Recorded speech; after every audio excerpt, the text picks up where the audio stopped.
आम आदमी पार्टी के सीनियर लीडर और दिल्ली के ओखला से एमएलए अमानतुल्लाह खान दिल्ली असेंबली में आज भाषण दे रहे थे और अपने भाषण में वो दिल्ली फसाद की सच्चाई बता रहे थे कि दिल्ली फसाद की शुरुआत कैसे हुई, उसके लिए असल जिम्मेदार कौन है। और पिछले दिनों जो एक लोकल अदालत से ताहिर हुसैन को दिल्ली दंगे का जिम्मेदार ठहराया गया, अंकित शर्मा के कत्ल का जिम्मेदार ठहराया गया और उम्र कैद की सज़ा सुनाई गई दिल्ली की लोकल अदालत की तरफ से, तो उसको एक्सपोज कर रहे थे अमानतुल्लाह खान और पूरी सच्चाई बता रहे थे कि असल जिम्मेदार कपिल मिश्रा है।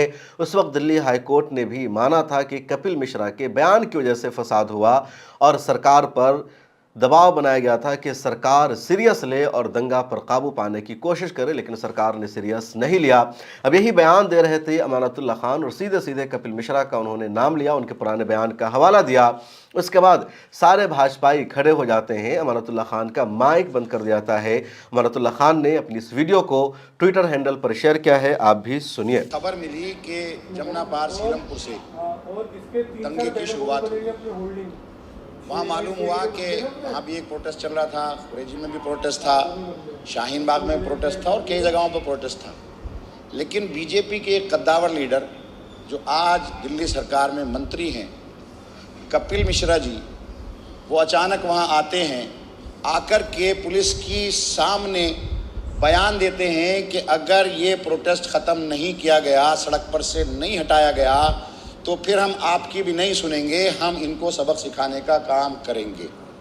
और वहीं से दंगा शुरू हो गया। ये जो कहते हैं आम आदमी पार्टी ने दंगा कराया था, एक आदमी, देखिए अध्यक्ष जी बोलने दीजिए, एक आदमी ऐसा कोई सबूत ला कर दे दे कि जो हमने दंगे की शुरुआत की हो। हाई कोर्ट ने संज्ञान लिया, उन पर एफआईआर करने को कहा गया, रातों रात हाई कोर्ट के जज को ट्रांसफर कर दिया गया। आपके इशारों को निरस्त करता हूं जी। ये चर्चा को दिल्ली के हाई कोर्ट ने इस विषय को संज्ञान लिया, जिसमें दिल्ली दंगों की शुरुआत करने वाले कपिल मिश्रा को माना और उन पर एफआईआर दर्ज करने को कहा। 5 लोगों को इस अंकित शर्मा के लिए दोषी माना है। उनका न्यायालय ने उम्र कैद किसको दी है? आप बोले, मैं तो नहीं बोला ना। आप बोले, मैं तो नहीं बोला। जिस दिन दंगे हुए उस दिन कपिल मिश्रा जी का कोई बयान नहीं है। आप बोले, जिस दिन दंगे हुए उस दिन कपिल मिश्रा, आप बोले नहीं है। क्या आरोप लगाया? क्योंकि जो कोर्ट ने जो आदेश दिए हैं, कोर्ट ने जो फैसला दिया है, उसमें वहीं कहीं उनका नाम नहीं। कोर्ट के फैसले पर ही तो चर्चा हो रही है। कोर्ट ने कहा उन पर एफआईआर दर्ज की जाए, उसका ट्रांसफर कर दिया जज का, हाई कोर्ट जज का। और आप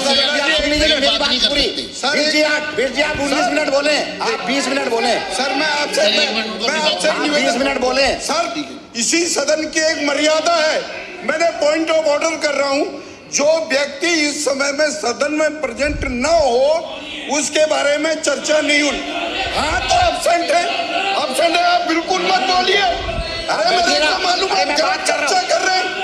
कपिल मिश्रा जी इस समय सदन में नहीं है, इसलिए आप चर्चा नहीं कर सकते, आप चर्चा नहीं कर सकते। अध्यक्ष जी इनको समझाओ, इनको। आप बैठ जाइए, बैठ जाइए। अरे भाई आप बैठिए ना। अरे बीस जी के टाइम खराब कर रहे हैं। 19 मिनट बोले बीस जी, हम नहीं बोले कुछ भी।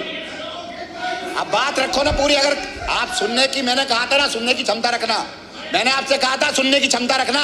अब बैठ के सुनो, आप सुनो, मैं सुनाऊंगा आपको, मैं सुनाऊंगा आपको। दूसरा सुनिए अध्यक्ष जी। देखिए अध्यक्ष जी, वहीं से दिल्ली दंगों की शुरुआत हुई। रात में एक बाबुल मुलूम मदरसा है, उसके अंदर में वहां के मौजूदा डीसीपी के साथ मैंने मीटिंग की। मैंने कहा कि ये दिल्ली दंगों को रुकवाने का काम करो। वो हमारी उसने एक नहीं सुनी, वहां पर फायरिंग शुरू हो गई, 8 लोग जख्मी हुए। मैं अपनी गाड़ी के अंदर गुरु तेग बहादुर के अंदर उन जख्मियों को लेकर गया। आपने बताया कि उसमें 54 लोगों का कत्ल हुआ था, 54 का, चाहे वो हिंदू भाई हो चाहे वो मुसलमान हो। कत्ल होने वाला जिस पर मजलूम है वो, उसके साथ गलत हुआ।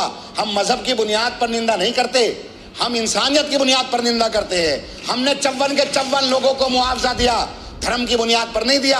आप टारगेट कर रहे हो, नाम गिना रहे हो। 54 के 54 लोगों के नाम गिनाओ ना। उसमें से 11 हिंदू भाई थे, सुनिए ना, उसमें से 11 हिंदू भाई थे, 43 मुसलमान थे। एक मुसलमान का आपने नहीं कहा। क्या मुसलमानों को मुसलमानों ने कत्ल किया? जब वहां दंगे हुए दंगाई दंगाई होता है, उसका कोई मजहब नहीं होता। दंगाई दंगाई होता है, उसका कोई मजहब नहीं होता। अरे आप भाई देखिए, आप बात नहीं करने देंगे। बात जो सजा हुई है, जो प्रस्ताव लाए हैं, आप बात नहीं करने देंगे। आप बात तो करो ना। उसके अंदर इन्होंने कहा, आपके एक सदस्य ने कहा 54 लोग थे। अरे 54 लोग थे, 54 लोगों का कत्ल हुआ। उसके अंदर 54 लोग मारे गए, सारे बेकसूर थे। उसमें से 43 मुसलमान थे, 11 हिंदू भाई थे। हमने हर एक को 10-10 लाख रुपया दिया। जिस अंकित शर्मा आईबी जो ऑफिसर थे, उनको हमने 1 करोड़ रुपए दिया। हमने कहीं नहीं कहा कि वो जालिम थे, हमने कहा मजलूम थे, उनके साथ गलत हुआ, सारे लोगों के साथ गलत हुआ। हजारों मकानों को जलाया गया, हजारों दुकानों को जलाया गया। दिन में दुकानें जलती रही, रात में दुकानें जलती रही। मुआवजा अगर ये कहते हैं मुसलमानों को ज्यादा दिया गया, इसलिए ज्यादा दिया गया क्योंकि मुसलमानों के ज्यादा मकान जले थे, मुसलमानों की ज्यादा दुकानें जली थी, मुसलमान ज्यादा मरे थे। आप मजहब की बुनियाद पर बांटते हो, दंगाई खुद करते हो। आपका कपिल मिश्रा जिसने दंगा कराया, एक आदमी ने उसकी बात की, उसे भी निकालो जैसे हमने निकाला। आप में हिम्मत है ही नहीं, क्योंकि आप तो दंगों की बुनियाद पर जीत कर आते हो। पूरे हिंदुस्तान में 2002 के दंगे अगर हुए नहीं होते तो आज सत्ता में नहीं होते। आपने दंगे कराए, दंगे करवाए, उसके बाद आपके सारी एजेंसी आपके पास थी। अगर हम दंगा कराते, अध्यक्ष जी, आम आदमी पार्टी पूरी एलजी साहब के यहाँ बैठी थी रात में। हम सारे के सारे, गोपाल राय जी भी एलजी साहब के यहाँ थे, मैं भी एलजी साहब के यहाँ था, संजीव झा भी एलजी साहब के यहाँ थे। हमने वहां जाकर धरना दिया, कमिश्नर को तलब कराया, कमिश्नर से कहा कि पूरी दिल्ली जल रही है, इसको रोको। 3 रात तक मैं जागा। करावल नगर से 8000 लोगों को निकाल कर लाया था, मुस्तफाबाद से 650 लोगों को निकाल कर लाया था। पूरी रात जाग करके एक आदमी हमने लगाया था। मुस्तफाबाद की ईदगाह में मैंने कैंप लगाया। और आइए बात करते हैं कुछ इंटरनेशनल खबरों के बारे में। सीरिया की अदालत ने शाम के साबिक सदर बशारुल असद और उनके भाई महर अल असद को फांसी की सज़ा सुनाई है। 14 सालों तक शाम में खाना जंगी रही और खाना जंगी के दौरान सीरिया में लाखों मुसलमानों का कत्ल किया गया। 1 करोड़ से ज़्यादा लोगों को बेघर होना पड़ा, उन्हें अपना देश छोड़कर दूसरी जगह जाना पड़ा। तो सीरिया में जब इक़्तिदार की तब्दीली हो गई, उसके बाद सीरिया की अदालत में बशारुल असद के ख़िलाफ़ मुकदमा दायर किया गया और बशारुल असद की गैर मौजूदगी में सीरिया की अदालत ने बशारुल असद और उनके भाई को फांसी की सज़ा सुनाई है। बशारुल असद ने 14 सालों तक सीरिया में जेनोसाइड किया, कत्लेआम किया और बशारुल असद के दौरे हुकूमत में 5 लाख से ज़्यादा लोगों का कत्ल हुआ। उसके अलावा 1 करोड़ से ज़्यादा लोगों को बेघर होना पड़ा।